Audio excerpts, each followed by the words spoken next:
We all have one, don't we?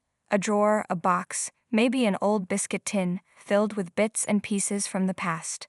A loose button from a grandparent's coat, a faded photograph of people we've never met, a few old coins that feel too special to spend.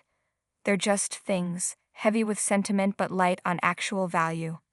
We keep them because they connect us to our family, to our story. But what if one of those items, a single simple coin, was more than just a memory? What if it was a silent witness to one of the most infamous nights in modern history? That's exactly what happened on a recent episode of Antiques Roadshow.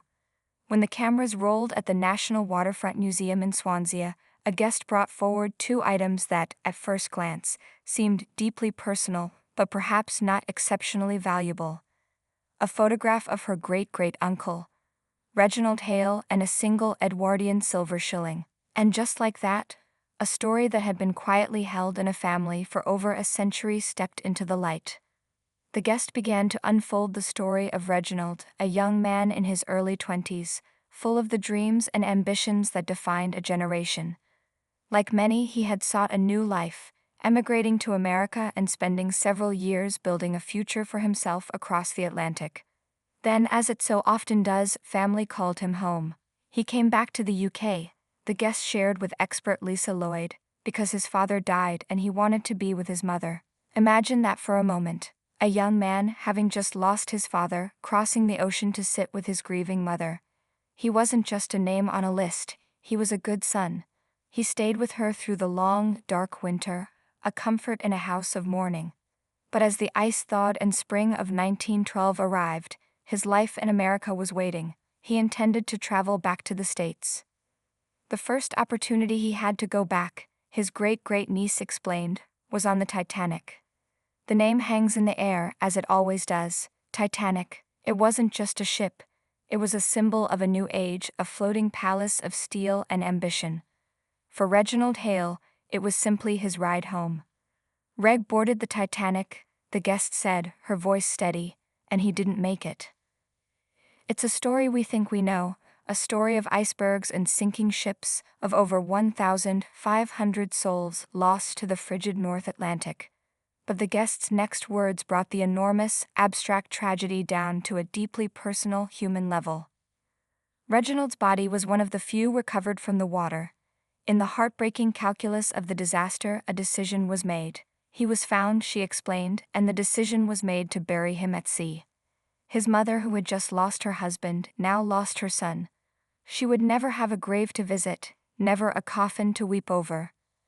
All she would receive, all that was left of the boy who came home to comfort her, was a small, grim package. What was sent back, the guest continued, were the effects in his pocket and in his possession. And this shilling is one of those items. The room seemed to hold its breath. This wasn't just a shilling. This was Reginald's shilling, a coin that had been in his pocket as he walked the decks, as he felt the cold April air, as he faced the end of his life. It was a tangible piece of his last moments. Expert Lisa Lloyd, visibly moved by the story, had done her homework.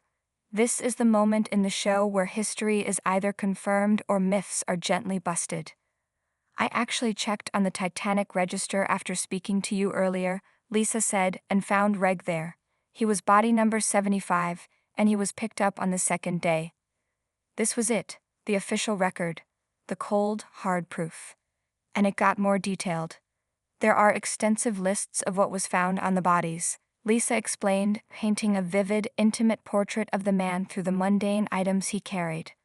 It says that he had 16 shillings, a $10 note, gloves, a purse, and some keys. Gloves, against the cold, a purse, keys to a door he would never unlock again, and 16 shillings. These few items, returned to his grieving mother, became his final legacy. Eventually, this 1 shilling was passed down through the family, a silent reminder of the man they lost, until it landed in the hands of the guest standing at the table. What happened to the rest of his belongings? The other 15 shillings? It's a bit of a mystery, the guest admitted. With 11 surviving siblings, it's likely the small, precious effects were divided, scattered like seeds among the family branches. But the 1 shilling on the table was present, and its story was undeniable. What is really important, obviously, Lisa said, her professional tone underscoring the gravity of the find, is that we have a cast iron provenance as to where this shilling came from and who it belonged to. In the world of antiques, provenance is everything. It's the story, the proof, the unbreakable chain of